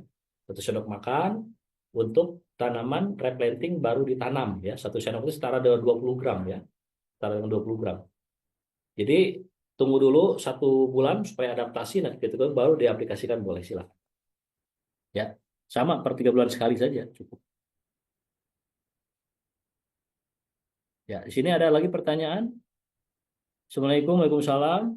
Apakah pupuk agrosawi ini bisa dipakai untuk tanaman keras lainnya seperti durian, mangga? Ini sama pertanyaannya ya. Jadi kalau itu masuk di fase generatif, misalkan kita menginginkan durian cita rasanya keluar, ya rasa khasnya apa itu durian montong, durian musangking, karena selama ini tawar karena ada pencucian hara di musim penghujan. Bisa atau tidak? Bisa. Syaratnya tanaman tersebut sudah masuk di fase generatif. Karena kalium tinggi itu bisa memberikan cita rasa buah yang tadinya tawar, hambar ya. Nah, kalium itu saya pernah buktikan ya. Saya pernah gunakan unsur kalium tinggi pada KCL ketika itu, pupuk kimia dari luar. Pepaya yang tadinya hambar sama sekali itu rasanya manis luar biasa. Nah, itu seperti itulah unsur kalium itu seperti itu ya. Kalau di tanaman buah segar itu pun bisa meningkatkan rendemen. Ya, apa itu rendemen? Dalam misalkan 100 kilogram 100 kilogram brondol, nah diekstrak ya menjadi minyak CPO, kemudian dimurnikan lagi sehingga menjadi minyak sawit, itu berapa persen yang jadi minyaknya dan berapa persen yang menjadi ampas, itu namanya rendemen ya. Nah seperti itu ya. Oke, lanjut lagi di sini. Apakah efektif untuk lahan gambut? Nah, ini perlu saya sampaikan. Bapak Ibu semua wajib menghitung dulu pH tanah. pH tanah ideal minimal ya, minimal yang bisa kita gunakan menggunakan produk agrosawit itu adalah minimal 5,5. Di bawah itu harus ada perlakuan khusus lagi. Ya. Jadi kalau misalkan di bawah, jadi gini, kenapa Pak agrosawit tidak include saja dengan mengandung dolomit yang bisa menaikkan kandungan, katakanlah bisa menaikkan nilai pH. Kalau kandungan kalsium dan magnesiumnya terlalu tinggi di dalam satu pupuk, maka fosfornya akan diikat. Jadi tidak akan efektif. Jadi sudah diformulakan ya oleh produsen bahwa kandungan fosforid 6 ini tadi berupa magnesium oksida atau MgO itu secara langsung bisa menaikkan pH ya. Cuman tadi batas bawahnya adalah di 5,5. Nah, kalau di bawah itu bagaimana? Ya, kita harus cek dulu. Ya. Kalau misalkan 5,4 ya kalau di angka segitu masih bisa diangkat, tapi kalau di bawah 5 pH-nya terlalu bersifat asam, nah itu harus ada perlakuan lagi, ya. Perlakuan mau menggunakan dolomit di luar boleh. Ya, yang penting tadi ya posisi-posisi pH rendah di bawah 5,5 itu kalau untuk sawit itu tidak akan mudah diserap dengan optimal. Jadi sama halnya kita memberikan makanan, hidangan nasi padang atau nasi-nasi apapun saja, tapi mulut kita dilakban. Ya, apa yang kita bisa nikmati. Begitu pula tanaman seperti itu ya. Oke. Jadi kalau untuk lahan gambut nanti harus dicek dulu pH tanahnya ya, tepatnya berapa. Untuk sayuran bisa menggunakan agrosawit, tadi sudah saya sampaikan, jangankan sayuran. Tanaman keras berbuah tahunan saja yang masih di fase vegetatif. Nah itu karena di PTBS ini ada produk lainnya, maka silakan gunakan produk-produk SOP Base Farming 1 dan Base Farming 2. Ada kombinasi Eco Farming, BSR dan fotosintesa, ada aplikasi Eco Farming, Pasteur dan Sigro itu untuk tanaman-tanaman semusim.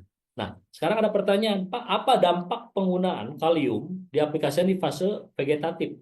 Ya, saya pun sudah menyimak. Ada beberapa mitra ya karakternya hampir sama dengan saya diaplikasikan untuk padi. Ya padinya bagus juga.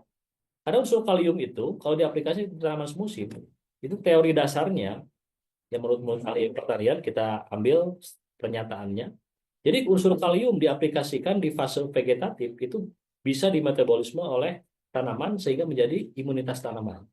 Meskipun padinya tidak muncul keluar bunga tiba-tiba, enggak, karena memang kalium itu kan diperuntukkan untuk generatif. Cuma kesepakatan antara tim konsultan base farming, kemudian formulator dan produsen, kita khususkan saja agrosawit ini diperuntukkan untuk tanaman famili palmae atau palam-palaman, terutama di kelapa sawit. Supaya apa? Supaya tidak mengganggu segmen pasar produk base farming yang lainnya.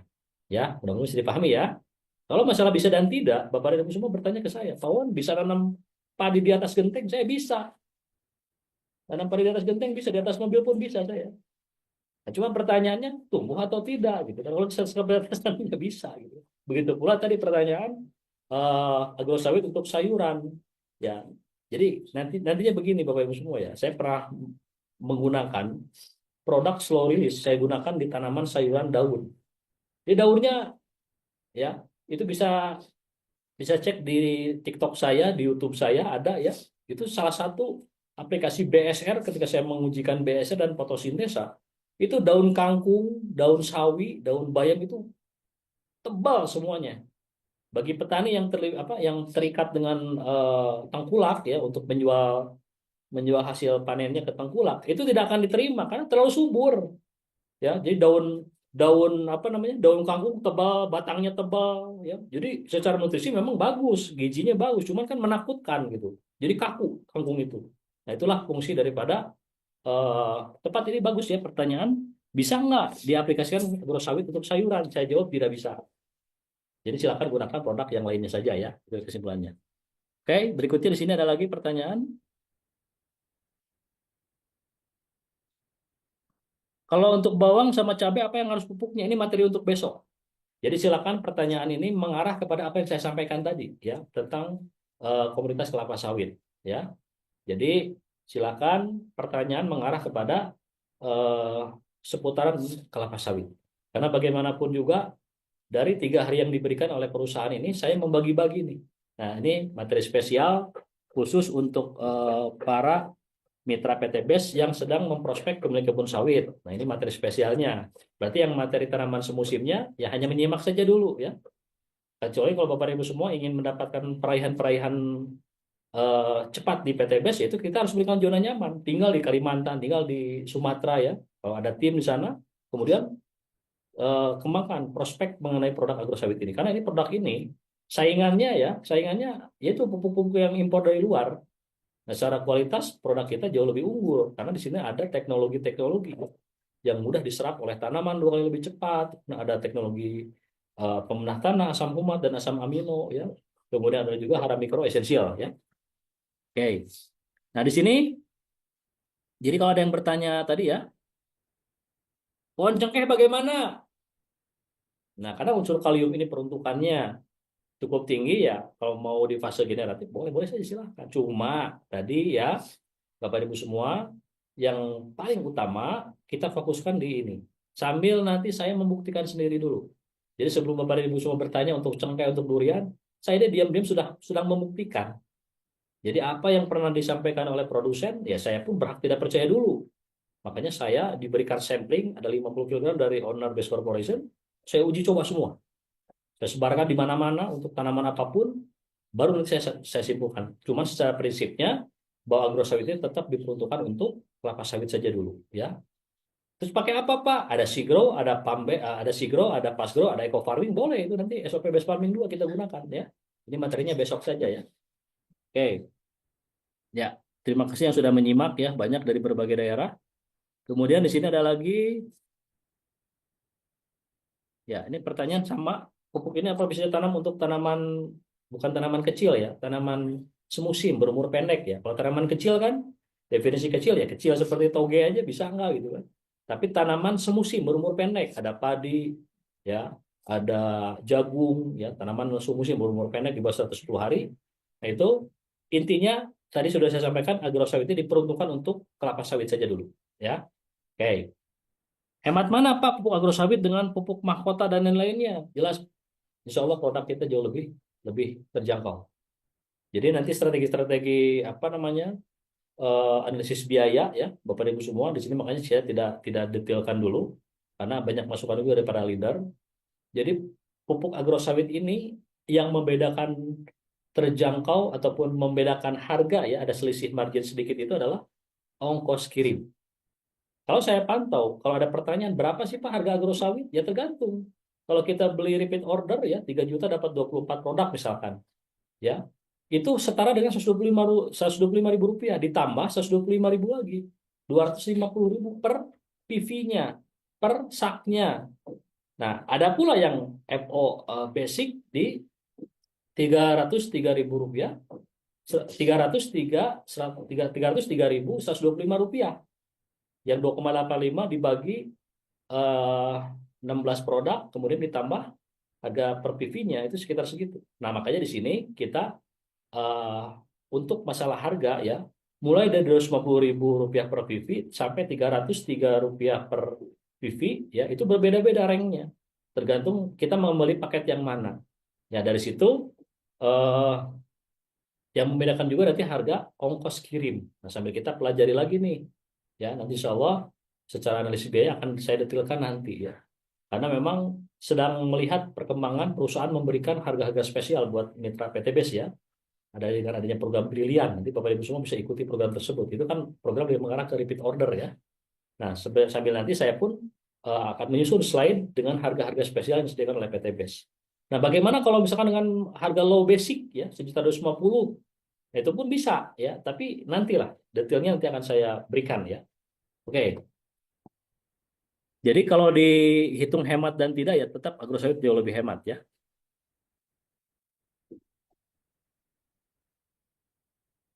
Ya.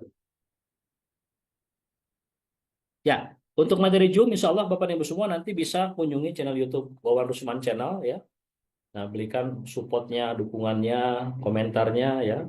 Meskipun saya arahnya tidak monetisasi ya. Apa tujuannya? Untuk edukasi. Dari awal saya buat itu untuk edukasi mitra ya. Kalau di TikTok kan terbatas hanya beberapa menit saja, tapi kalau di YouTube bisa disimak berjam-jam ya. Insya Allah nanti materi ini sedang direkam juga ya. Apakah pupuk agrosawit bisa digunakan untuk tanaman keras yang lainnya? Ya tadi ya. Jadi teknologi agrosawit ini gabungan antara fast release ya dalam proses penyerapan nutrisi dengan slow release. Nah, slow release-nya 3 bulan sekali pengaplikasiannya ya. Jadi kalau untuk tanaman keras bisa atau tidak? Ya bisa-bisa saja gitu kan. Cuma saya belum bisa memberikan penjelasan detailnya dulu. Kenapa? Karena rekomendasi dari produsen diusul untuk kelapa sawit ya. Sambil saya nanti mengobservasi ya untuk hasil daripada aplikasi ke berbagai tanaman. Nah, nanti kalau misalkan responnya luar biasa, boleh saja kalau mau merekomendasikan produk agrosawit untuk komoditas di luar sawit. Tapi itu nanti, belum saya putuskan sekarang ya. Karena memang sampai sekarang produsen mengarahkan agrosawit ini, nutrisi 12632 ini dikhususkan untuk nutrisi kelapa sawit NPK-nya ya. Kayak ya, jangan lagi bertanya mengenai bisa atau tidaknya dulu ya. Karena saya pun belum tuntas ya sedang ini. Oke. Sini ada lagi pertanyaan. Tadi agrosawit untuk alpukat bisa atau tidak ya. Ya, sambil nunggu saja. Yang penting Bapak Ibu kalau mau aplikasikan produk untuk tanaman berbuah tahunan, perennial crop dan lain-lainnya, masih ada fast grow, sea grow dan eco farming pun boleh, atau BSR fotosintesa pun boleh. Jadi dalam pengedukasian ini saya ya menjaga profesionalisme saya, kemudian menjaga juga produk yang lain. Jadi jangan sampai terfokus satu gitu kan, akhirnya jomplang. Karena di komoditas tanaman pun ada 5: tanaman pangan, palawija, hortikultura, perkebunan, kehutanan. Ya, jadi kita berikan kesempatan buat mitra-mitra PTBS yang sedang memprospek para petani kebun sawit. Ini spesial, hari spesial buat Anda semua. Nah, nanti di hari besok, hari Kamis, meskipun libur ya, informasinya kalender merah, tetap bisa akan ada Zoom training. Nanti akan saya sampaikan standar operasi prosedur untuk tanaman semusim berumur pendek. Ada padi, jagung, cabai, nah itu materinya besok ya. Oke. Nah, kemudian Bapak Ibu semua ya, Kemudian ada lagi pertanyaan, produk pupuk PTBES untuk kelapa sawit mana yang terbaik untuk diaplikasikan? Karena bingung, ya. Nah, jadi gini ya. Jadi Bapak Ibu semua, saya sarankan jangan bingung. Nah, kalau bingung kedesannya jadi bingung karena kita sedang membuka Serpo bingung nih, ya. Nah, saya ketika ditunjuk ya sebagai konsultan produk best farming dari Eco Farming kemudian menjadi konsultan best farming, sebagai predikat konsultan, saya tidak memiliki yang namanya wewenang untuk menahan atau itu adalah kewenangan daripada perusahaan. Ya, nah dari situ saya di sini punya kewajiban bagaimana caranya saya memberikan edukasi ini kepada para mitra supaya mitra tersebut nanti bisa memilih opsi-opsi yang memang sudah diberikan berupa edukasi, Zoom training atau lain dan lainnya. Ya, nah jadi kalau ada pertanyaan seperti itu bagaimana? Kemarin sebelum agrosawit ini launching, ada yang sudah nyaman dengan PAMBES. Ya boleh silakan lanjutkan. Bahkan kemarin dari formulator sendiri sampai sekarang orderan base pump solution masih ada yang memang diusul untuk sawit, tapi sudah didampingkan pasur atau fotosintesa. Itu pun dipersilahkan. Ya, jadi kalau ditanyakan mana yang lebih ini, nah jadi yang paling utama ya Bapak Ibu semua, kalau ada pertanyaan, Pak mana produk base farming yang betul-betul khusus untuk kelapa sawit, pasti saya akan mengarah.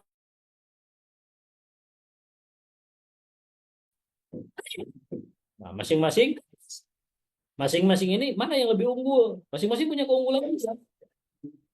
Masing-masing punya keunggulan juga. Nah, kalau misalkan Pak, bagaimana kalau misalkan eh, sawit pakai eco farming? Bisa-bisa juga, cuman harus ada air. Nah, air ini kan tidak semua perkebunan kelapa sawit itu bisa mendapatkan air. Apalagi yang berbicara tentang lahan-lahan yang memang marginal ya, yang miskin parah, jenis konflik merah kuning, jenis Mediterranean, Mediteran ya, dan lain-lainnya itu semua adalah berbeda-beda setiap kandungan unsur harian setiap jengkalnya. Nah, oleh karena itu silahkan. Saya di sini hanya mengedukasi saja. Nanti para mitra PTBES lah yang menjadi atau yang memilih produk-produk tersebut.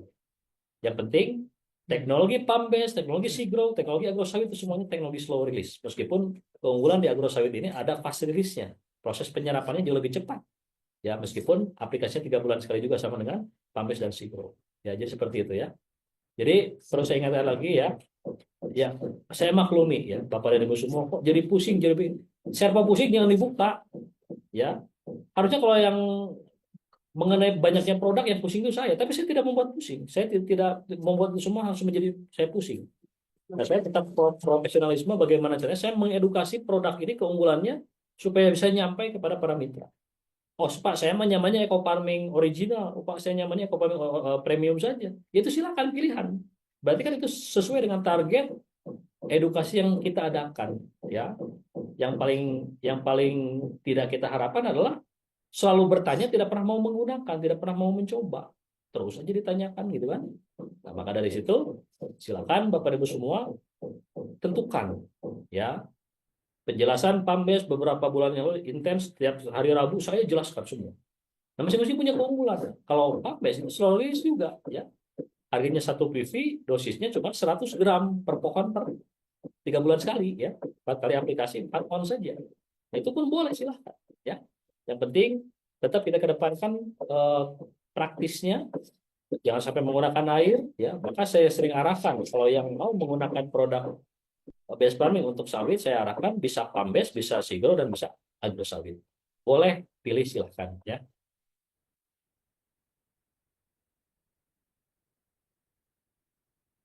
Ya, baik Bapak dan Ibu semua. Bagi yang masih ada pertanyaan nanti boleh japri saja ke saya. Save saja nomor WA saya dulu di 0813 9542 4378. 0813 9542 4378. Saya ulangi lagi 0813 95424378, termasuk yang bertanya tentang slide dan lain-lainnya.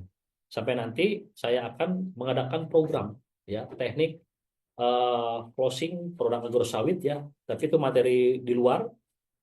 Bahkan nanti akan ada include dengan satu flip chart ya, dan ada satu produk yang kita berikan buat Bapak Ibu semua. Yang jelas yang minta PDF nanti japri saja ke nomor WA saya langsung. Yang minta apalagi penjelasan mengenai konsultasi yang memang belum terjawab di forum Zoom training ini, nanti japri saja ke saya langsung ya.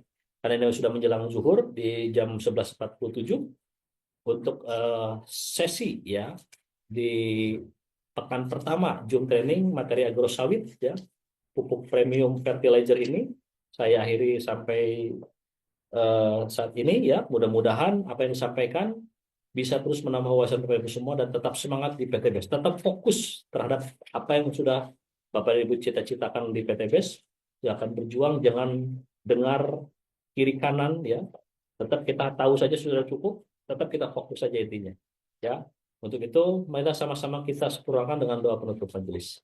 Subhanakallahumma wa bihamdika asyhadu an la ilaha illa anta astaghfiruka wa atubu ilaik. Ada wallahu yar'ana wa yaqaduna. Walhamdulillahirabbil alamin. Assalamualaikum. Waalaikumsalam. Waalaikumsalam warahmatullahi wabarakatuh. Terima kasih Pak Wawan. Ya, sama-sama. Warahmatullahi wabarakatuh. Di kolom YouTube saya. Baik, semuanya pamit. Assalamualaikum warahmatullahi wabarakatuh. Waalaikumsalam warahmatullahi wabarakatuh. Terima kasih Pak Wawan.